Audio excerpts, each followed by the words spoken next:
And this is what the brother from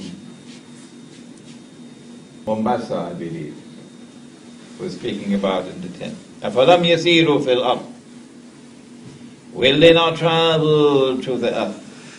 فَتَكُونَ لَهُمْ قُلُوبٌ يَعْقِلُونَ بِهَا, and when you travel through the earth, perchance the dead heart might come alive.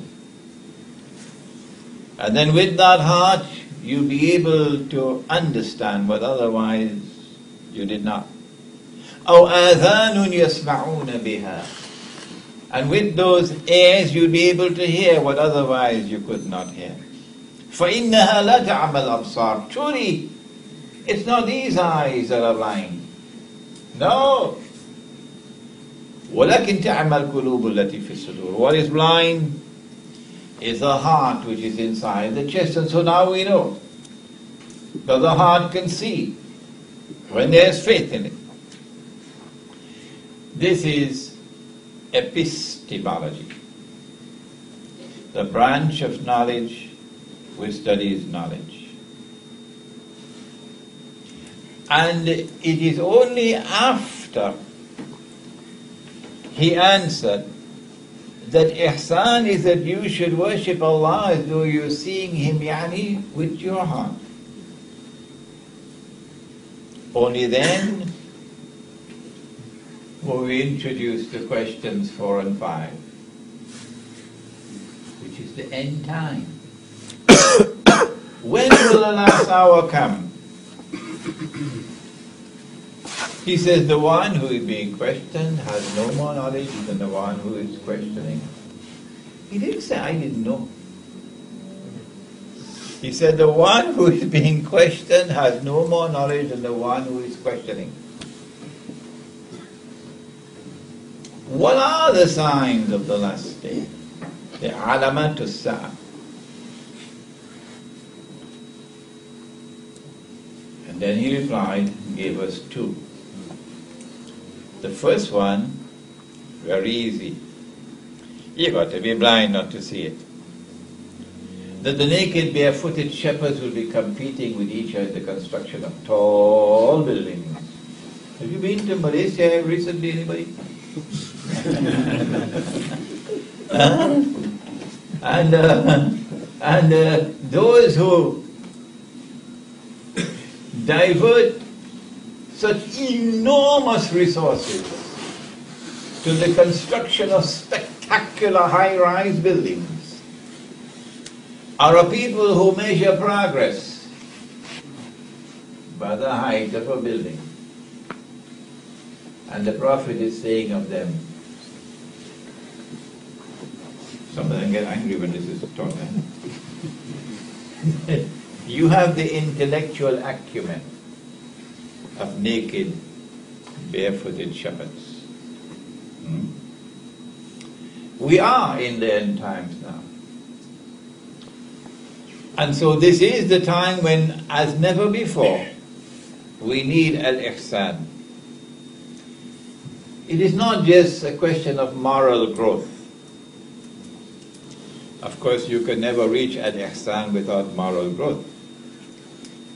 Faith will not enter into the heart until the heart is turned to Allah. But it's not always like that. Like the fellow in New York, did I tell you about him? I don't think it was Brooklyn, maybe it was Harlem. He says, Lord, I live for you. I'll die for you. Everything I'll give up for you, but not my green card.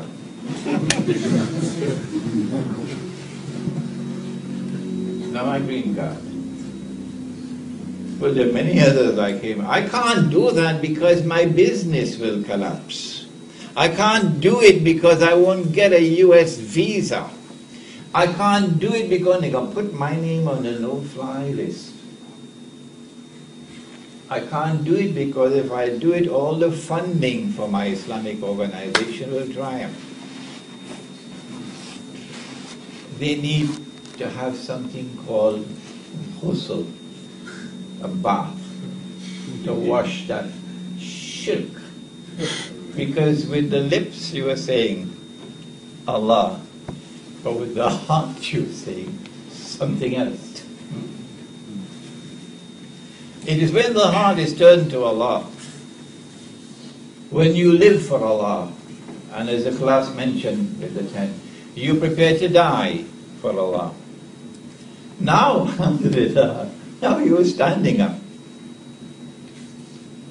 When that happens, then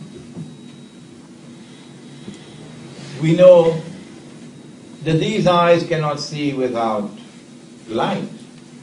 When electricity goes, you've got to feel for the box of matches, don't you? Similarly, this internal eye cannot see without light. And the Prophet said, sallallahu ta'ala alayhi wa sallam, in a hadith recorded in the Sunan of Imam Tirmidhi, ittaqu firasat al-mu'min, fear the firasa of the mu'min, the one who has faith. Firasa being more than simply wisdom. Wisdom that comes from internal, intuitive, spiritual insight. Basira. Fear the firasa of the mu'min. فَإِنَّهُ يَنْظُرُ بِنُورِ اللَّهِ, because when he sees with the nur of Allah. How do we get that nur? Because without that we won't be al-ihsan, and without al-ihsan we cannot handle the subject of the end times, that we are now living in the end times. Very quickly, it's a Surah An-Nur, Surah number 24, Ayah number 35. And you are familiar with the Ayah, so we don't have to spend the time on it. That Allah is the Nur of the heavens and the earth, and that which will make you understand the subject is a mishkat, hollow space. And the Prophet said, fi qalbil mu'min, a hollow space of the heart of the believer. And in that hollow space there is a lamp, and the lamp has a glass, and the glass is glittering, it is so spotlessly clean. And so question number one, how do we get nur? Well, first of all, the truth must enter into the heart. And when the truth enters into the heart, there is the process of purification until the glass is clean, and then you've got to polish it with zikr. And what is the best zikr of all? What is the zikr? The definite article before it. It's the Quran. Inna nahnu nazzalna dhikr. And so the recitation of the Quran, the constant recitation of the Quran, the recitation of the Quran with tears in your eyes, the recitation of the Quran with tears in your heart, that is the polish. You don't need to go looking for any more. And you're not reciting the Quran unless you're reciting it in accordance with the Sunnah. And the Sunnah is cover to cover. Am I right? Is that the Sunnah? You know the story about the woman who was married and husband had no time to even touch her. And so she went and she complained. She had the right to do so. So the Prophet called the man. Find out why he didn't have time to even touch his wife. And then he said to him, okay, recite the Quran, meaning cover to cover, once a month. The man said, oh Messenger of Allah, but I couldn't do better than that. He says, all right, once a week, but no faster than that. You must have some time for your wife. So we know that reciting the Quran cover to cover at least once a month. At least once a month is what the Prophet ﷺ asked for. If you can do better than that, you do better than that. So he divided the Quran into 7 parts. You know that. Because there are how many days in a week? 7 days. Even Pope Gregory can't change that. So you recite the whole Quran once a week. But you know how life is busy today. Everybody busy. Morning traffic, evening traffic, and so on. So most of us are as lazy as Imran Hosein. So we recite it once a month. You're doing that, aren't you? Come on, shake your head. Right? If you're not doing that, well, start now. Cover to cover. The first time, yes, I know, if you're not an Arab, the first time it might take about 5-6 months. Don't be worried. Never mind. The second time, it'll take less time. And then the third and the fourth and the fifth, and then you become familiar with the word. You won't be stumbling over them. And then the time will come when the whole day passes. From the time you woke in the morning until the time you sleep at night, and you never recited the Quran, you're going to go to sleep with pain in your heart. This is called zikr. This polishes the heart. But you need more than that. For nur, you need some oil in the lamp.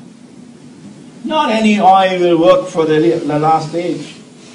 No, you need the best oil. And which is the best one? Zaytun, the olive oil.